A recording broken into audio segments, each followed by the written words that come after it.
everybody. Delighted that you're here and honored that we get to continue this conversation. It's kind of fun to look back and realize that this conversation has been going on for 14 years now. And as people enter in and depart the conversation, enter in and come back around, it's always interesting to hear the questions that come forward, the issues that surface in people's lives. And, for me, one of the biggest gifts of the radio show is that I get to interact with all kinds of brilliant people who have done significant amounts of inner work and developed brain cells that, that I've never comprehended or understood or had exposure to. And so by getting to hang out with you guys, I get to learn and to engage in so many different perspectives and conversations. So delighted that you're here. Ms. Jean, do we have anybody in the phone queue with a hand up or anything happening in the chat room? Any questions from the app? Oh, great. Let's say hello.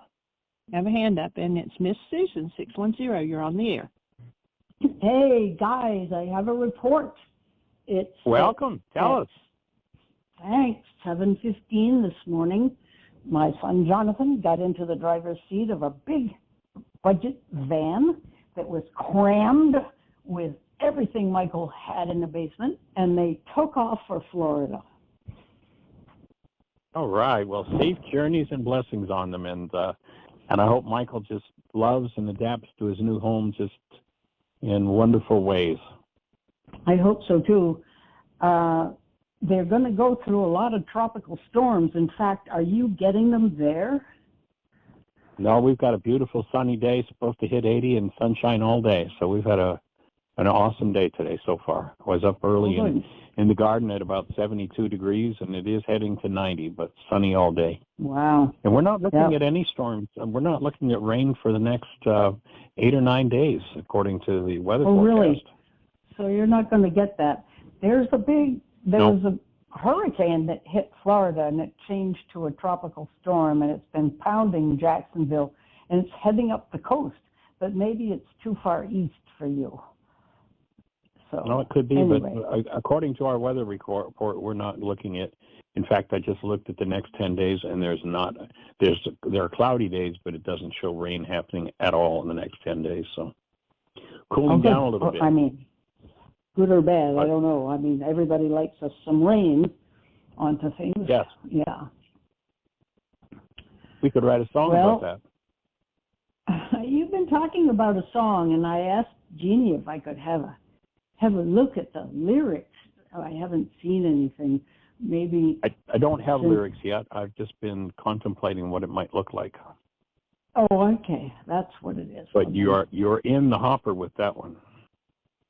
I'd love to just have a look. I'm not making any promises, of course, because I write a different kind of music, but who knows? Who knows? Anyway. Who knows? So we got the van yesterday morning, and I'm so glad we had a full day to load, because it took all day pretty much. It was very, very hot. It was 94, I guess. So we stopped for a while, but then we got going again. And Michael did most of it with his painful back and painful knees, and he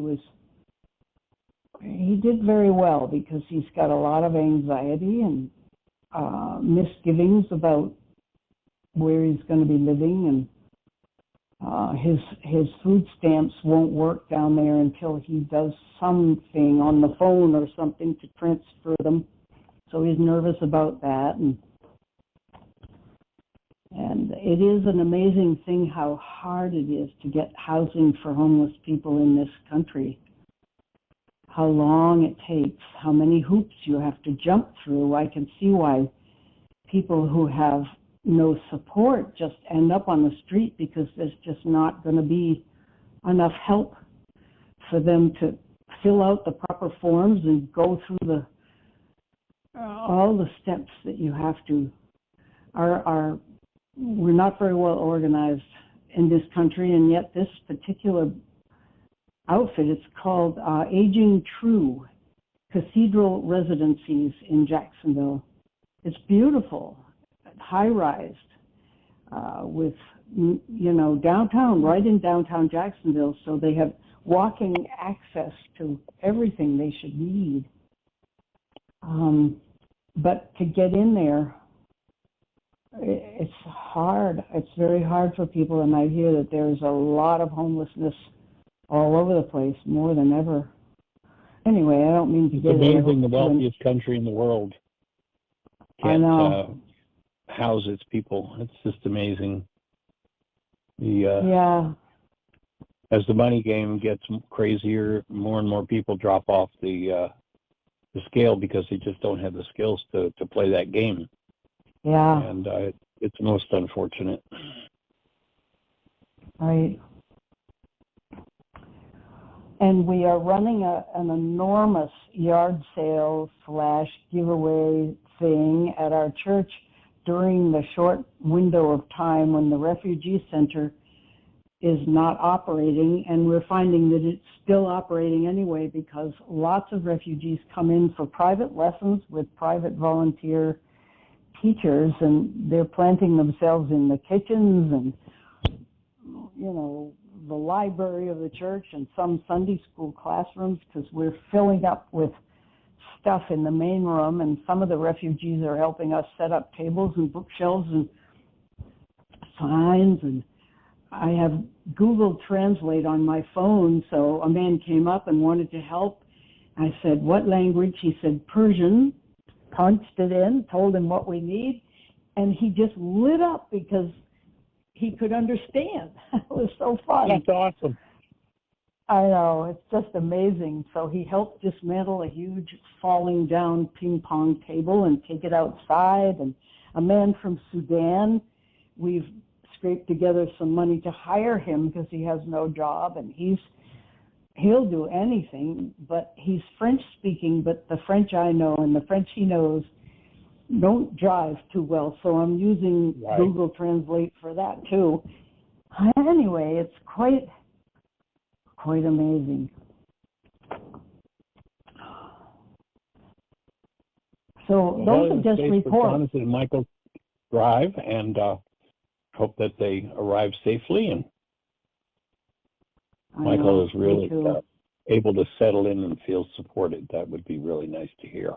I hope so. And we have 2 grandsons right down there in Jacksonville, and they've been drafted to meet the truck and help unload the stuff. So that'll be kind of friendly too. So anyway, thanks for listening. It's a family project, right? Okay, well, I suppose I have personal growth issues, but they're dormant at the moment. I even listened to your show yesterday, but I was so busy finishing up with Michael and dealing with this sale that I was sort of in and out of brain cell consciousness for what you were doing. So I'm glad you're steady Eddie's over there. Well, it's always nice to have a reprieve as well, isn't it? A little quiet time between issues. Oh, right, it is. Sure is. Yep. Awesome. Well, anything else on your mind for today? No, there isn't. I'm just going to be listening. Thanks so much for the show. It's good to just relax for a while and listen. Honored and delighted. All right. Thank you for calling. Okay. Appreciate you. Thanks for you. All right. Thanks. Blessings. Oh, you too. You too. Bye. Bye-bye. We have another hand up. Oh, great. Let's say hello. This is Bob from Australia. Hey, welcome. Hey, how did you know? You've got good eyesight.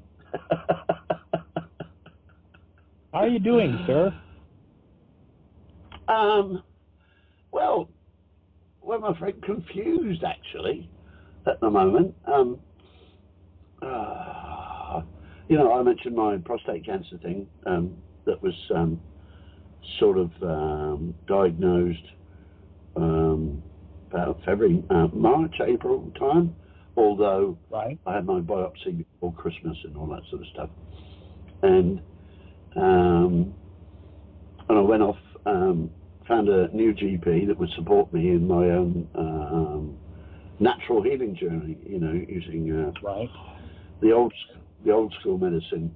And I'm sort of a couple of months into that, and the tests I'm getting from the Western medical model are all full of fear, you know, and panic and stuff. And I was a bit concerned because today I started passing, well, not passing blood with my urine. I was losing blood out my urethra when I wasn't peeing. So that's kind of, yeah, it's a bit unsettling. But get your attention. Yeah, it did. But again, I asked the universe, and it's the message I'm getting back from the universe. Like, everything is unfolding perfectly, and you know, my quality of life now is so much better than it was 3 or 4 months ago. You know, I was in level 8 pain, which is like, you know, brought me to tears, but didn't make me involuntary scream out. And it was fairly frequent. And then now I've barely got any pain, and thanks to help for an osteopath, and I believe my chlorine dioxide and baking soda and natural remedy path. And so it just struck me that I believe my body always knows what it needs, and it's always sending me messages. Yeah. And the message I'm getting with this latest realization is there's no pain. There's no pain attached to this. And so I'm just sort of going with the flow, and I shall have a chat with my osteopath and nutritionist, and yeah, because there's no way I'm going to tolerate the Western medical model of, you know, cut and slice. I don't believe God must be up there laughing, you know, looking down at us, is divine creation, believing that we can heal each other by cutting bits out of each other. You know, that's just like, that's going against like God's work, isn't it? His creation. So that's where I've come to that. So yeah, and thanks for allowing me to share this, because it's a bit off topic, I suppose, but I'm just coming from, you know, my own personal life experience, and I always value knowing you as family. I can come and share what I need to when I need to. So thank you very much. Well, we're certainly here to hold the space, and it makes perfect sense to me, especially if you're working with an osteopath. And a lot of people may not be familiar with osteopathy, but the basic principle of osteopathy is moving fluids in the body where there's congestion building up and creating problems. So it makes sense to me that your body would open up and bleed itself to let go of, you know, if he's really effectively, or she, helping you to get fluids moving around your whole structure. It would make sense that that would be a method of elimination that your body would use. So I'll hold the space with you that that's what's happening, and you are getting ready to upgrade to the next level of wholeness and wellness. Yeah, and one of the things I do is I live in a caravan, so I don't have a bathtub, you know, but I bought one of these little kiddies paddling pools. It's probably, the depth of water is probably about 6 or 8 inches. And so I filled it up, and I bought myself a little immersion heater, and I dumped a load of calcium hypochlorite, which is MMS2, into that, and I've been having baths in that every day. And you should see my skin now. I'm an engineer, you know, and a fitter, and I'm always tinkering with stuff mechanical, and so, you know, my hands are always sort of engrimed with grease and shit. You know, it doesn't matter how hard you scrub, I couldn't get it out. But having these baths, looking at the palms of my hands, they're like the skin of a baby. They are microscopically clean. And so you're getting soft. You're getting soft in your youth. But all the liver spots on my forearms, they've all gone. They've all gone away. And I had a really bad ear infection. That's a sign of detox. Yeah. And I tried the antibiotics from, you know, my GP, the guy that gives pills. And nothing of his world shifted it. You know, I tried that for a couple of months. I'm 2 days in my MMS2 bath, and my ear infection's gone, and also I had dry patches of flaky skin on my forehead and stuff. That's all gone. I'm turning back into pink and crinkly, you know.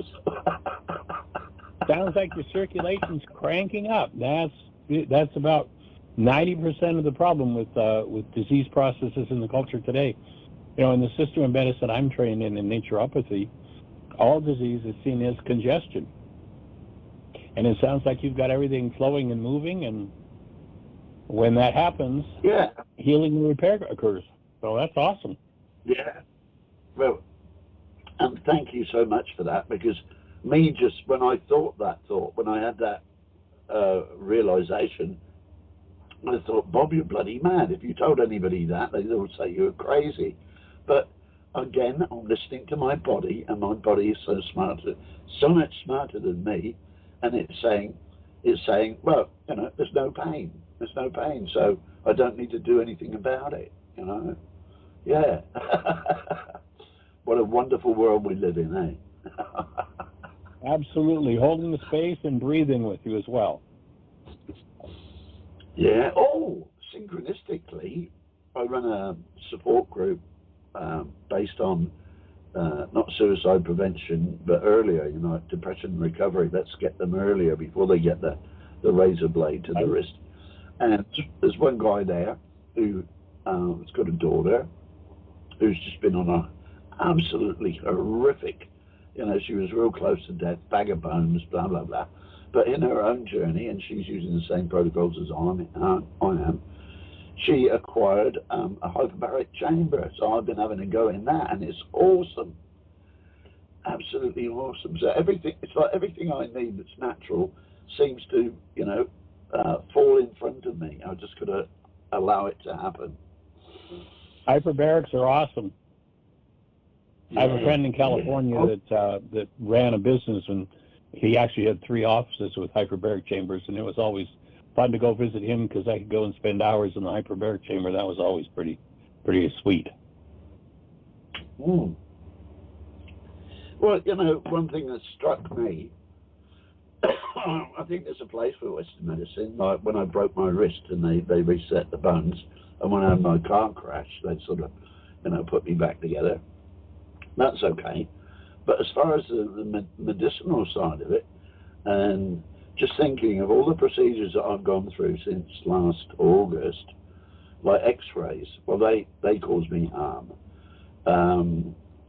CT scans, they cause me harm. PET scans cause me harm. The biopsy was bloody butchery, you know. And so I'm just wondering about, I thought doctors took this Hippocratic oath, and the basic tenet of that is to do no harm. And yet, every procedure they put me through actually caused harm to my own body and my own immune system. I just, you know, it's crazy, isn't it? It's really crazy. It's pretty wild. It's pretty wild. The study of healing is definitely far more profitable than the study of disease. Yeah, and where they're coming from is curing people is bad for business, eh? Oh, and so thank you so much for letting me share. I really needed to speak to family tonight, so thank you for taking my call and being there for me. I really treasure you guys' presence in my life. Well, delighted to be here with you and for you, and glad to be on your team, and honored to have you on ours as well. Yeah, even though this is a long-distance relationship, it's pretty cool that you know, we get to chat every once in a while. And how long have you been listening to the show? You're probably going on 5 years now. Yeah, and before that, I was friends with Jeannie on Facebook for a while before that. Right. If my memory's correct, or have I got that might be another person? I don't know. I'm getting senile in my old age. Yeah, but Careful what you ask for. If Arya were listening there right now, she'd say, Bob, cancel that thought. Well, one of my guiding life principles that I drive my life by is keep it simple, sovereign. So in all that I do, I believe the universe operates on that. And they talk about Occam's razor. All things being equal, the simple solution is usually the right one. And for me, that's what stopped me, kept me in taking antidepressants for 20 years. My amazing intellect was trying to think its way out, and coming up with all these wonderful, very long-winded explanations. But every solution it came up with just begat another box full of questions. And it wasn't until I got out of my head and listened to my heart, threw the antidepressants away so that I could actually get in touch again with my feelings, that I was able to heal through the feelings that were trapped during my childhood. So, yeah, it's amazing. It's amazing. Fabulous, sir. For holding the space, and you might want to add a little fresh lemon and cayenne pepper with a little bit of maple syrup in it to get your lungs cleared out a little. The cayenne pepper will help. It sounds like you got a little bit of congestion going on. The cayenne pepper will help break up the congestion and help to clear your lungs. I think that little cough is my doctor just prescribed me medicinal cannabis, so that's what caused the cough. There you go. Oh. Yeah, but I love lemon, and I love Celtic salt, and I've got my bicarbonate of soda and molasses protocol here. My bedroom is like an apothecary. Physician, heal thyself, right? Yeah, that's the work of it. Food be thy medicine. Yeah, let food be thy medicine, and medicine be thy food. Yeah. It's simple as that, isn't it? Hey? It is. It is really a key. All right. I'll shut up now and leave room for other lovely people to come and have a chat. All right, Bob, you have a blessed one. Extending love in your direction. Ditto. All right. Accepted. Thanks. All right. Well, Miss Jeannie, anything else on your mind, young lady? Do we have anybody with a hand up in the phone queue or anything in the chat room? No, it's all quiet.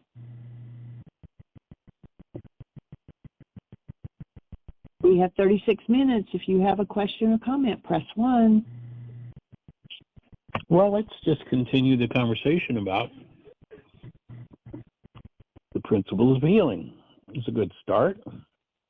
And, this whole body of work under the title of Why Is This Happening to Me Again started out looking at the first century Aramaic idea of forgiveness and how that impacts the mind, the body, our behavior, and life itself. And understanding that life itself is love, and that living as love is a whole lot better than living as a bundle of blame and hostility and fear and rage that most of the world is stuck in. There's a pretty popular semi-alternative physician named Dr. Andrew Weil, and I came across a quote from him recently, and quote, this is what he said in medical school. He said, "I learned nothing about healing in medical school." It's like, wow, that's pretty amazing. So, if you've ever asked yourself the question, why is this happening to me again? Probably the most drastic thing that's ever been done to us as human beings and that we have bought into is that we have had hidden from ourselves the fact that we are by nature creators. And as creators, if I'm saying to myself, why is this happening to me again, especially if I'm in some kind of frustration or pain, then I need to start looking at and looking inside of myself. As Bob was just saying, listening to my own structure, listening to my own life force. Because when we don't listen, we cut out a whole perspective of genius on what can guide and direct our lives. A limited view of anything tends to lead to incorrect conclusions about everything. And in our modern world, we pretend to be so enlightened. But while we talk about being so enlightened, the scientists tell us that 95% of the energy in the world, first of all, the world is energy and only energy. So we listen to Einstein, and I use this quote all the time because it's so key to this shifting the mind from a material world to an energetic world. So Einstein says, on such things as matter, we've been all wrong. What we have heretofore called matter is energy. Energy whose vibrations have been so low as to be perceptible to the senses. There is no matter. So we don't live in a material world. And what scientists are telling us today is that we are seeing a maximum of about 5% with what we call our visual receptors, sight. We're seeing 5% of what is in the universe. And what they're telling us is that the other 95% is dark energy and dark matter, which means we don't have a clue. When the science talks about dark energy and dark matter, what they're saying is we don't know anything about it. So here the scientists are admitting they don't have a clue about 95% of what's going on in the universe. And each understanding that you add to a circumstance changes the conclusions that we come to based on a given circumstance. And the more dynamics we can comprehend, the better the chances are we're going to come to accurate conclusions. You think about somebody who's out in the street and they look across the road and there's this guy hitting a woman, and this person with their fist clenched goes across the street ready to punch this guy out, and the guy says, well, she was going into an epileptic fit and I was trying to get her out of it. Well, gee, one fact was added, and all of a sudden the clenched fist becomes softened until the girl recovers enough to say, yeah, I was going into that fit because he was trying to attack and rape me. The fist clench again. At what point do we know enough to come to a final conclusion? Add one known factor about any given topic, and it'll turn that topic upside down in a heartbeat. So one of the ideas, one of my doctorates is in holistic philosophy. How does it all work together? And that's kind of a part of the underpinning, that we want to bring in every perspective from every arena of study we could possibly enter into.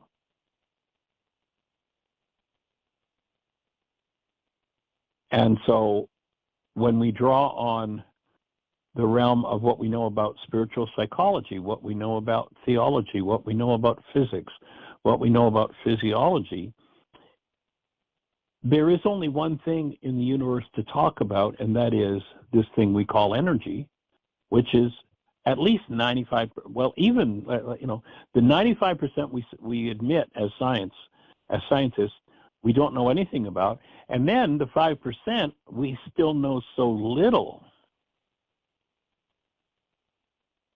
And so what I've worked to do over the last 50 years in developing this work is to integrate as many fields as possible, from naturopathic medicine to energy systems and quantum theory, science, physics, neurolinguistics, spiritual psychology, theology, truth principles, philosophy, physiology, genetics, nutrition, breath technology, mind, brain, body, autonomic nervous system research, the latest in all natural whole body wellness. What we're looking to do is tie it all together so that we can come to the most ripe conclusion possible at any given moment.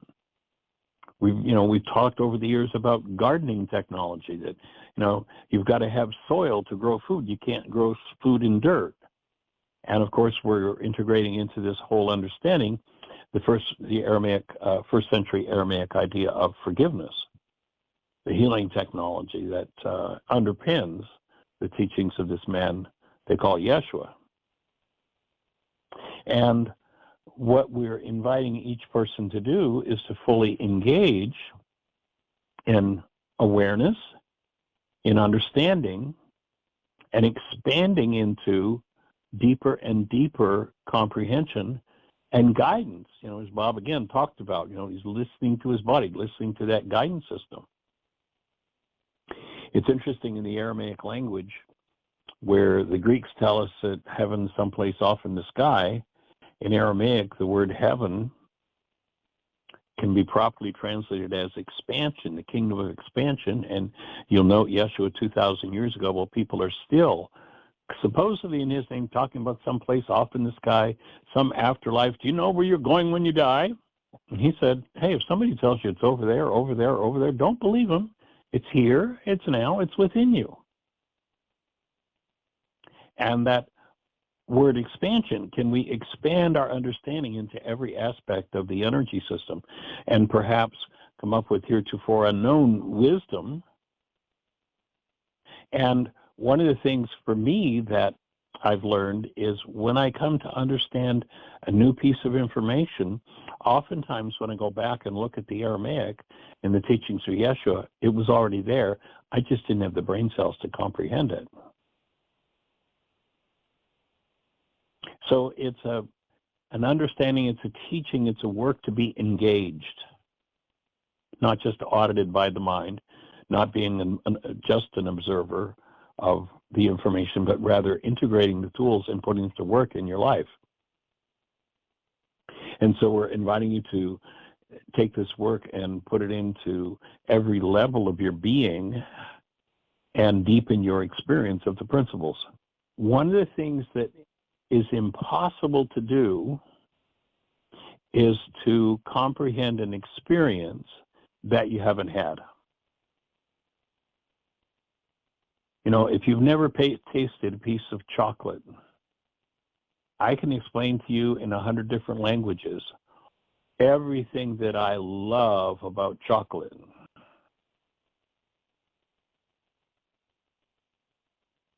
And in deep, deep detail, in 100 different languages, I tell you all about it. Do you know anything about the taste of chocolate? No. You can't have it without an experience. We're offering these tools. If I have an experience, if somebody gets on the show that shares an experience of healing with us, I can open my awareness of that possibility by hearing about their experience, what they've personally experienced becomes a possibility for me, but it isn't a fact for me until I personally experience that personal experience. So that's why our invitation is to really take the tools, to really put the tools to work so that you have a full, deep experience of every principle that we're talking about. And the wisdom to take you to the highest step possible for you will always be inside of you. You are not going to find it out here in the world. You're not going to find it coming from me. You're not going to find it coming from some book. You're not going to find it from anybody's guidance. Again, someone else's guidance can bring you to awareness, but ultimately, the deepest skills we're talking about, you have to develop them for yourself. No one else can do it for you.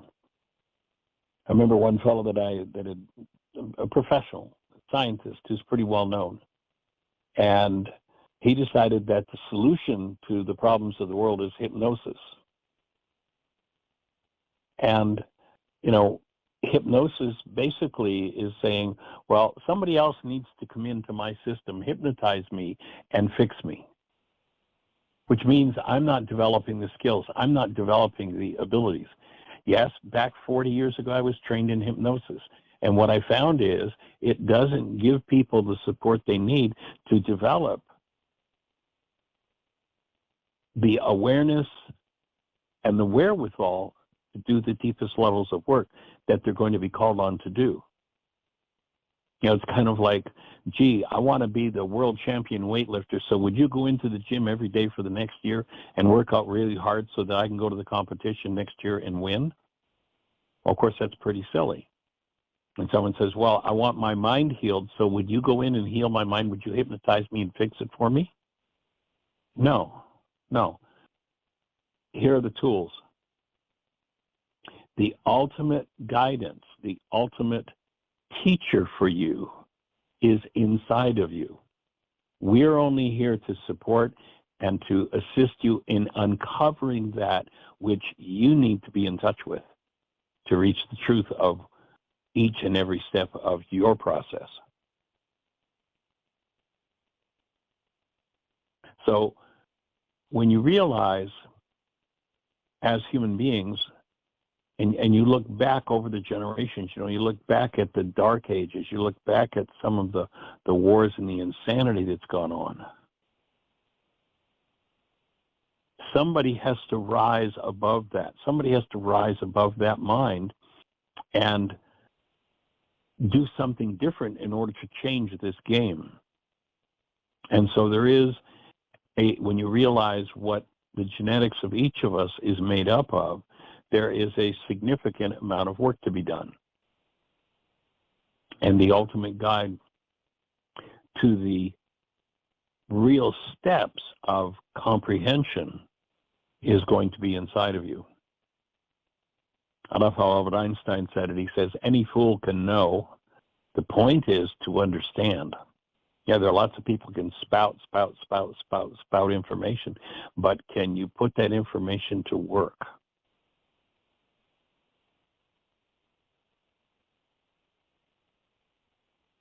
Now, there are many systems of thought in the world, but there's only one principle of truth.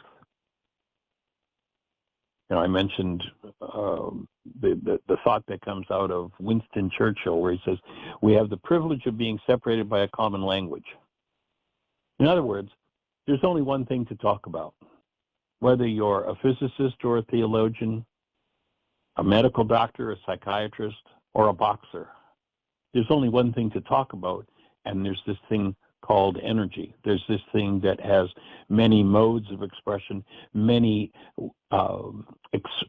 ways of being experienced and spoken about, yet the center point of it all is identical for each of us.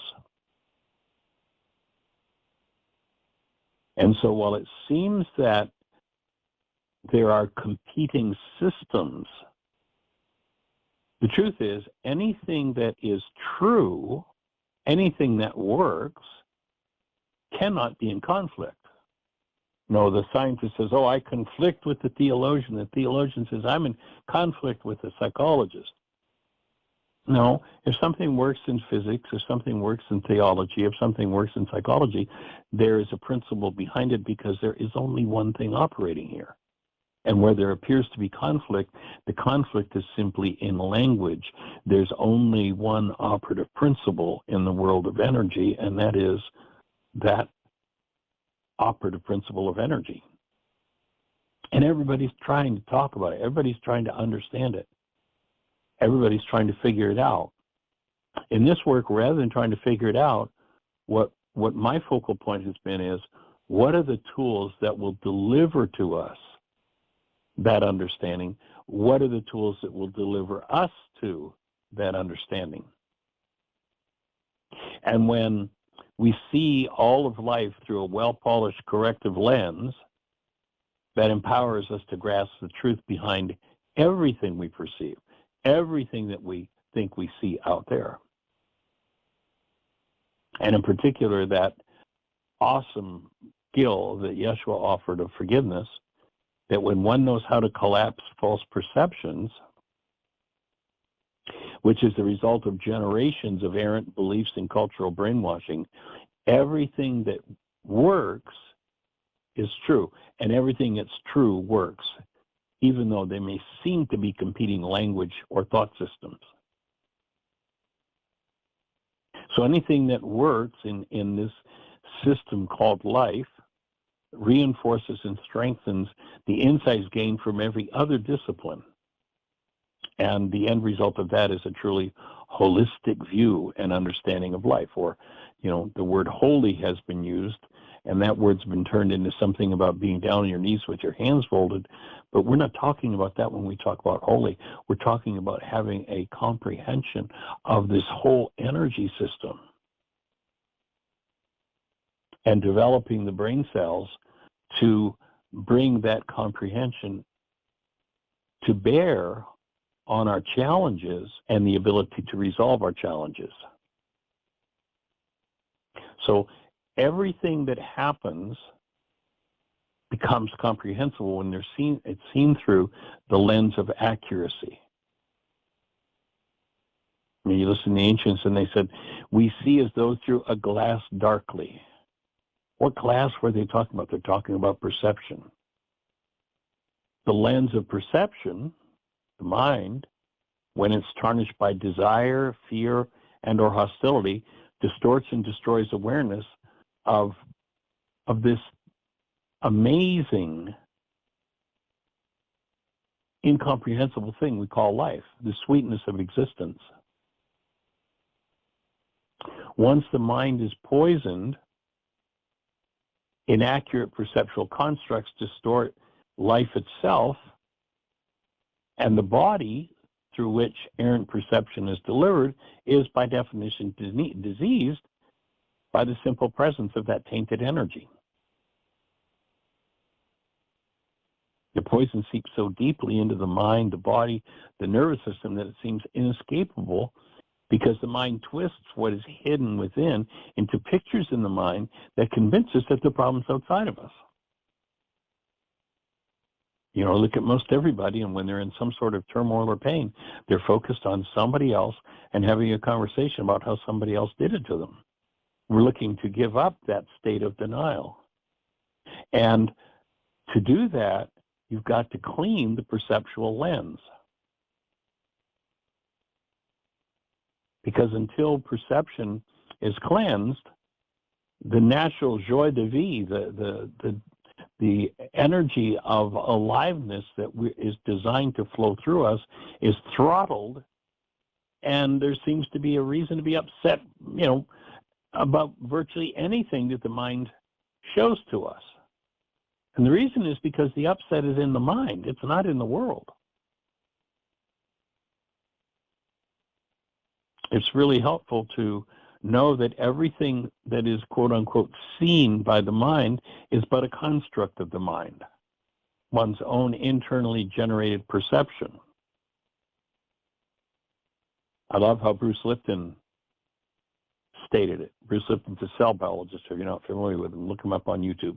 Got some great stuff out there. The moment you change your perception, he says, is the moment you rewrite the chemistry of your mind, body, and nervous system. Because mind energy is chemistry. Chemistry is mind energy.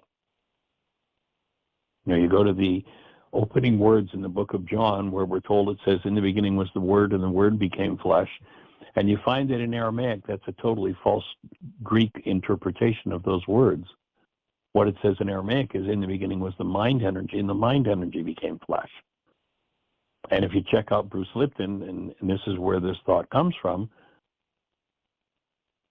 What he shows is that when you think a thought, that thought becomes a neuropeptide, literally a molecule showing up in your structure.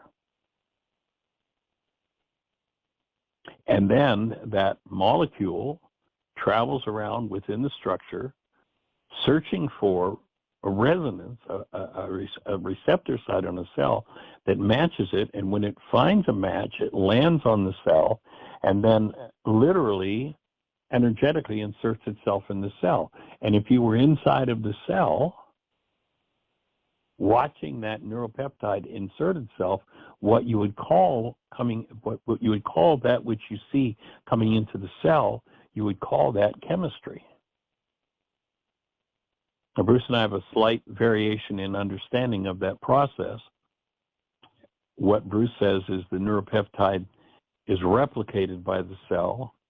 I don't believe that's accurate. I believe that when the neuropeptide, the thought, lands on the cell, the energetic pattern of the thought literally is being inserted in the cell. And again, we would call that which we see showing up as that neuropeptide inserts itself, we would call that chemistry. And perception, constructs of the mind, are simply the mind's interpretation according to the content it has at any given moment. That's why you can go into a courtroom where people are testifying, 6 different people testifying about the same event. And I don't care what it is, whether it was a conversation or a business deal or an accident or whatever it was, 6 different people, and you'll have at least 4 different, totally and completely different perceptual realities. Do a search on YouTube for Anil, A-N-I-L, Seth, S-E-T-H. He's a neuroscientist at the University of Essex, or Sussex, I believe it is, in England. And what he explains is that the whole world of perception is simply a construct of our minds that we don't see with our eyes. So through habituated fear and or hostility-based perception via the reducing valve called the mind, we've lost contact with the actuality of who we are, the actuality of life, and by so doing, we tend to live in an energetic desert, separated by our own states of mind from the underlying continuous presence of love, which is literally our very existence. It is literally the matrix in which we live, move, and have our being.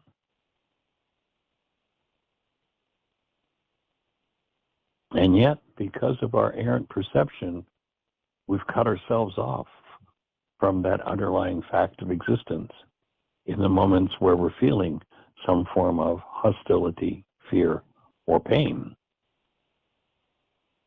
And it is the mind that robs us of that. It's available 24/7, 365 for eternity. The secrets are not hidden in the mind, they are hidden by the mind. And once you've thrown off the shackles of the mind, one opens once again to the experience of that essence of love that we are. You've got to be out of your mind, ultimately, to reconnect any disconnected part that is in our own personal structure. And how do we disconnect? We disconnect via denial. We disconnect by thinking or speaking as though something outside of us is the cause of what's moving inside of us. He made me mad. They made me sad. That made me afraid. Those are statements that instruct your mind to disconnect you from truth, especially the truth of who you are. So for this profoundly meaningful healing on the physiological, emotional, and spiritual planes, love must enter, and love must once again become our norm. And that means that the mind, especially in its generational patterns of most of us, must be totally rearranged. And once you realize that, a lifetime of work has been begun. It is not a Dr. Feel-Good process. Sometimes people will say things like, well, I've got $5 and 5 minutes, tell me everything you know. No, this is opening to a lifetime of work. And when you realize that this is the objective of every philosopher, every truth searcher that's ever come down the pike, you realize that if your generations have lived in darkness, if you weren't reared, if you weren't conceived and born into a space where you were honored as active present love by parents who knew that they were active present love, who lived in a community of people who knew that they were active present love, then probably, like most of us, you're going to have to do the work for generations and generations and generations of your ancestors. When we play out of these inherited generational patterns, we can take, any given explanation of a phenomenon that may be totally false, literally silly, or outright fraudulent, but it becomes accepted because of the cultural and inherited generational patterns of denial, dissociation, and projection. So what we understand now is that the mind generates a view of every event, and if the data it uses to produce that view, that perception is corrupted, then the constructs of the mind are corrupted. Fear and hostility are indicators of corrupted data at the root of any given perceptual construct.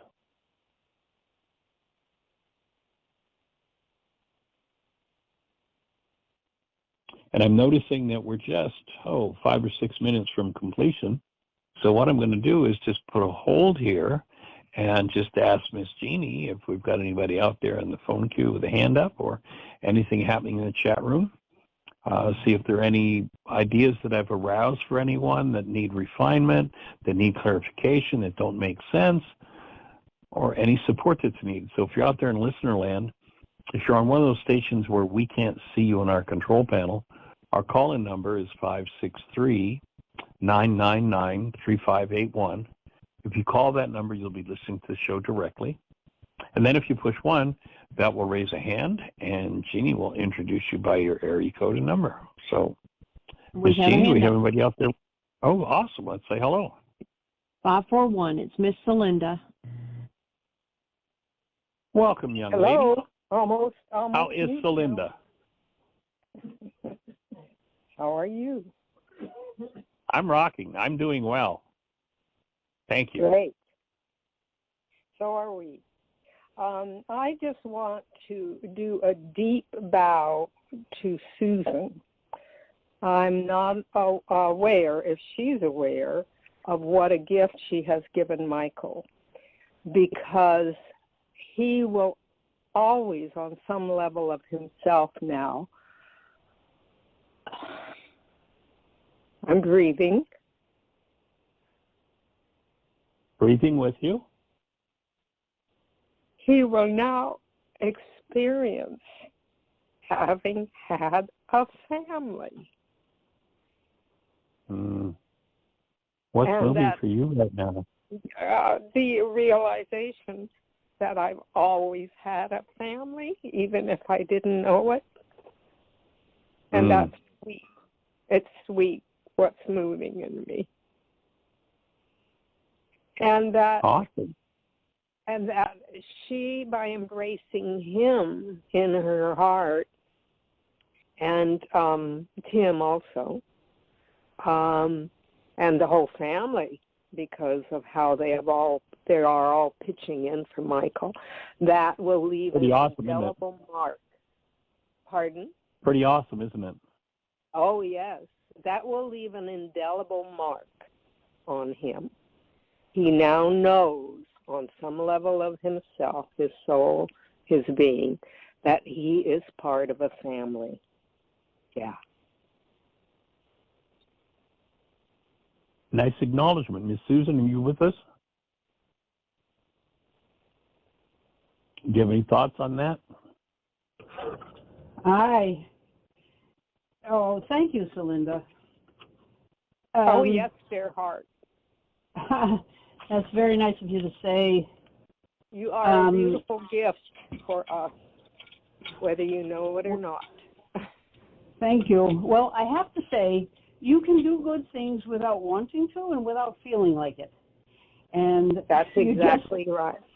You do it, and somehow it pans out, and it got better and better. And when he got ready to leave, he was all sweaty and crying and shaking, and he opened his arms and said, "I love you guys. I'll never forget what you did for me," and so forth. And I didn't expect that. So we've had some good talks toward the end. We had some good talks. He apologized for not getting out sooner. I said, "Michael, the whole system is so hard to manage. I mean, how would you have found this? I mean, I had to put my husband and my son on it too. In fact, the women down there, the women down there weren't, didn't take me seriously. But as soon as my son got on, all business, he cracked the whip and things started to move. Because women in our country, I think, we don't realize it, but it's hard to get respect sometimes. And he even said that. He said, "Let me talk to him." It's too bad, but I let him, and it worked. So, yeah. And my daughter is down there to meet him on the other end and make sure he's okay, which is so cool.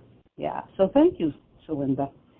I hope. Well, not only was Michael transformed, dear heart, all of us were. Well, that's good. Yeah, people keep saying, "Aren't you wonderful to do that?" And I said, "Well, thanks. It isn't all as pure as you think. I had to do a lot of worksheets." I didn't put it that way, but I just said I had to get rid of a lot of garbage in my soul. And you've carried us all along in your process as you've done that. I've done a lot of it. It's appreciated. Yeah. And you know what's funny, Susan? What? I think I just realized it just now. You are often on Tim's case, Tim Hayes, Dr. Tim's case. Yeah. Because he won't accept your appreciation. I know. He's bad that way. We spot it, we got it, sweetheart. Yeah. I know. It's true. He's a bad boy. He's a bad guy. I know. He says, "It isn't me, it's the teachings. Stop doing this." Anyway. And so now we get to do the same with you in love as you did do with Tim in love.